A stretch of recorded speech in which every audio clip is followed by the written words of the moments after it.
On October 14, 1066, a single battle at Hastings forever altered England's destiny.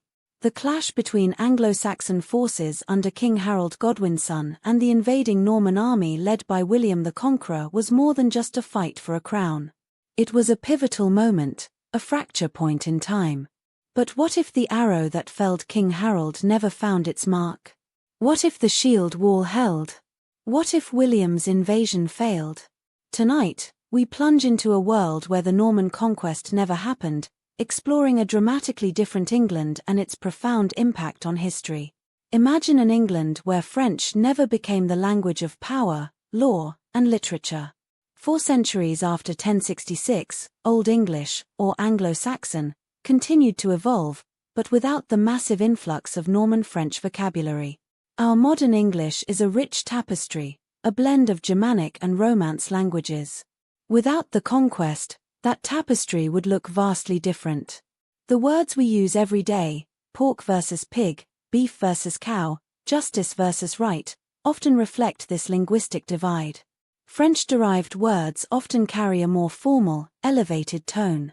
In our alternate timeline, English would be far more Germanic, closer to Dutch or German. Its grammar might be more complex, its vocabulary more rooted in native forms. Shakespeare would write in a tongue we'd barely recognize. The very sound of English, the way it feels on the tongue, would be alien to us. This linguistic shift alone would ripple through every aspect of culture and thought. Beyond language, England's cultural identity would remain distinctly Anglo-Saxon. The intricate artwork of the Anglo-Saxons, their poetic traditions, their unique legal customs like the Wittenager Mote, a council of elders, might have persisted and evolved. Feudalism, as imposed by William, might never have taken root in the same rigid way. Instead, England might have retained a more decentralized, perhaps even democratic, structure. The concept of the freeborn Englishman, rooted in ancient rights, could have developed much earlier and more robustly.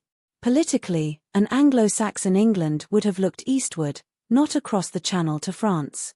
Its alliances and conflicts would likely have been with Scandinavia and the Germanic states of the Holy Roman Empire, rather than engaging in centuries of brutal wars with France. The Plantagenet Empire, the 100 Years' War, the very notion of an English king ruling vast French territories, all vanish. This England might have become a powerful naval force much earlier, focused on trade and dominion in the North Sea and Baltic. Its kings might have been known as Bretwalda, rulers of Britain, rather than aspiring to continental empires. The ripple effects extend far beyond the British Isles. The Norman Conquest brought England into the mainstream of European feudalism and papal influence in a direct and profound way. Without it, England might have developed a unique form of Christianity, perhaps more aligned with the Celtic Church or developing its own distinct interpretations. The Reformation, centuries later, might have played out very differently, or not at all, in an England less tied to Rome. Consider the British Empire. Would it have even existed in the form we know? The drive for overseas expansion might have been channeled differently, or perhaps emerged from a different cultural impulse. An Anglo-Saxon England might have forged a different relationship with its Celtic neighbours in Wales, Scotland, and Ireland, potentially leading to a more unified, or perhaps more distinct, set of nations. The impact on America is also profound. American English, its legal system, its cultural foundations, all bear the indelible mark of Norman influence. Without it, the very fabric of the modern English-speaking world, and indeed global history, would be unrecognizable. The arrow at Hastings, a single moment, a twist of fate. Its flight determined not just a king's life, but the very soul of a nation. An England without the Normans is a ghost of a timeline, a powerful reminder that history often pivots on the smallest of events. The language you speak, the laws that govern you, the very identity of the nation, all could have been profoundly, dramatically different. What do you think? How else would a different outcome at Hastings have changed the world? Share your theories in the comments below.